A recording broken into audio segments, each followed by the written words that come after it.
আসসালামু আলাইকুম বন্ধুরা। তো আমি একটা বাটির মধ্যে পানি নিয়ে নিচ্ছি এবং এই পানির মধ্যে আমি দিয়ে দিলাম চীনাবাদাম এবং এই চীনাবাদামটা ভিজতে হবে, অনেক সময় নিয়ে ভিজতে হবে। তো এই চীনাবাদামের সাথে আমি আরও দিয়ে দিলাম কাঠবাদাম। এই কাঠবাদামটা তো আরও বেশি সময় ভিজতে হবে, উপরের খোসাগুলি উঠতে হবে। আমি 5টা কাঠবাদাম নিচ্ছি, আপনারা চাইলে আরও বেশি কম নিতে পারেন। আর নিচ্ছি পেস্তা বাদাম।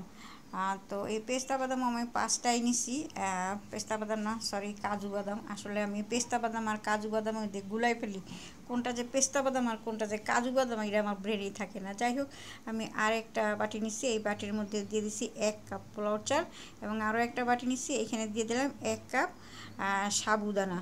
তো আমি পোলাও চাল এবং সাবুদানা আজকে সমান সমানেই নিলাম।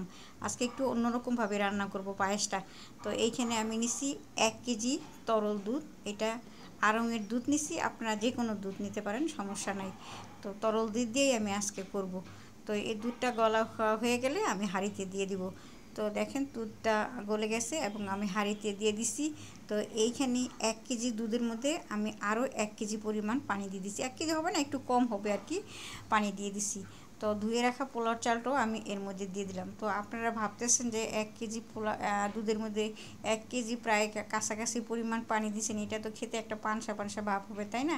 এই প্রশ্নটা জাগতেই পারে। না ভাই, সেটা হবে না, কারণ এটার মধ্যে আমি আরও একটা এমন জিনিস দিব যার ফলে এটার পানসা ভাবটা আসবে না। তো এটা ধীরে ধীরে আস্তে আস্তে ফুটতে থাকবে। তো তার আগে আমি দিয়ে দিলাম এই যে আরেকটা জিনিস বললাম, এটা হচ্ছে কর্নফ্লাওয়ার। এখানে আমি 2 টেবিল চামচের মতো কর্নফ্লাওয়ার দিয়েছি এবং এই যে এই হাঁড়ি থেকে যে দুধগুলো আসলে সেইগুলো দুধ দিয়েই আমি কর্নফ্লাওয়ারটা গুলে নিছি। ঠিক আছে? তো এখন এটা আস্তে আস্তে হতে থাকবে, চুলার আঁচ বাড়ানো যাবে না, সুন্দর মতো আস্তে আস্তে হতে থাকবে। দেখেন হয়ে গেছে আমারটা, আস্তে আস্তে সুন্দর মতো হয়ে গেছে। কারণ চুলার আঁচটা যদি কম থাকে তাহলে চালটা সুন্দর মতো ফুটে এবং গলে যায়। আর চুলার আঁচটা একটু বাড়িয়ে দিলে তখন চালটা মানে দুধটা শুকিয়ে যায়, চালটা ফুটতে চায় না। সেই জন্য চুলার আঁচটা কমিয়ে দিবেন, তাহলে আস্তে আস্তে সুন্দর মতো চালটা ফুটবে। তো এবার দিয়ে দিব আমি এই সাবুদানাগুলো একটু ধুয়ে দিবেন। তো দেখেন সাবুদানাটা দিছি, এখন আমার পুরো হাঁড়ি ভরে গেছে। তো আমি হাঁড়িটা চেঞ্জ করে দিছি, কারণ ওই আগের হাঁড়িটার মধ্যে আসলে হয় নাই।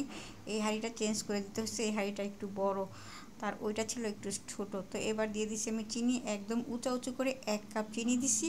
তো এই চিনিটা আপনারা একটু বাড়িয়ে দিবেন, যদি বেশি মিষ্টি খান কমাতে যাবেন না, বাড়িয়ে দেওয়ার চেষ্টা করবেন যদি মিষ্টি বেশি খান। আর যদি সিম্পল হালকা মিষ্টি খান তাহলে ঠিক আছে, 1 কাপ দিলে হয়ে যাবে, একদম বরাবর 1 কাপ দিলে হয়ে যাবে।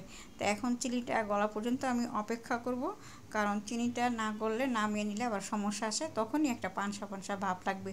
এই জন্য চিনিটা যতক্ষণ না গলবে ঠিকঠাক মতো ততক্ষণ পর্যন্ত চুলার মধ্যে রাখতে হবে এবং চুলার আঁচটা কিন্তু ছোট করে কমানোই আছে, বাড়ানোর, যেহেতু পাতিল ভরে গেছে সেই জন্য চুলার আঁচ বাড়ানোর প্রশ্নই ওঠে না। তো এবার দিয়ে দিচ্ছি বাদাম। এই বাদামগুলো প্রথমে ভিজিয়ে রাখছিলাম, সেই বাদামগুলো। তো আর সেই সাথে দিচ্ছি কিশমিশ, কালোগুলো যে দেখা যাচ্ছে এটা কিন্তু কিশমিশ। তো আজকে এই